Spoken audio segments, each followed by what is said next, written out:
మీరు కొత్తగా business start చేయాలనుకుంటున్నారా? మార్చ్ 16-17 హైటెక్స్ లో ఫ్రాన్సెస్ ఇండియా బిగ్గెస్ట్ ఫ్రో ఎక్స్పో. పులుల వేట ఆగడం లేదు. అభయారణ్యాల్లో పులులు సంచరించే ప్రదేశాలని కనిపెట్టడం, వాటిని వేటాడడం, అనంతరం అవయవాల్ని స్మగ్లింగ్ చేయడాన్ని పనిగా పెట్టుకున్నారు కొందరు స్మగ్లర్స్.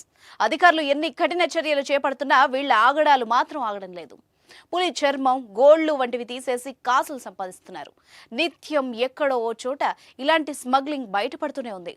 తాజాగా విశాఖలో జరిగిన స్మగ్లింగ్ సంచలనం సృష్టిస్తోంది.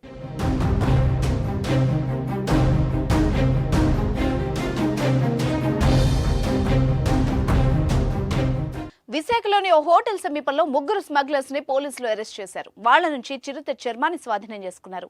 పక్కా సమాచారంతో డైరెక్టరేట్ ఆఫ్ రెవెన్యూ ఇంటెలిజెన్స్ చిరుతల్ని వేటాడి చర్మాన్ని విక్రయిస్తున్న స్మగ్లర్స్ ముఠాను అరెస్ట్ చేసింది. వాళ్ళిచ్చిన సమాచారంతో మరో వ్యక్తిని అరెస్ట్ చేశారు.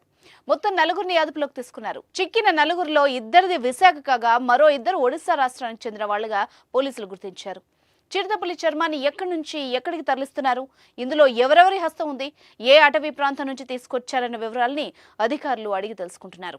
వాళ్ల నుంచి ఒక కారు, బైక్ స్వాధీనం చేసుకున్నారు. చిరుత చర్మాన్ని వెంటనే ఆంధ్రప్రదేశ్ రాష్ట్ర అటవీ అధికారులకు అప్పగించారు.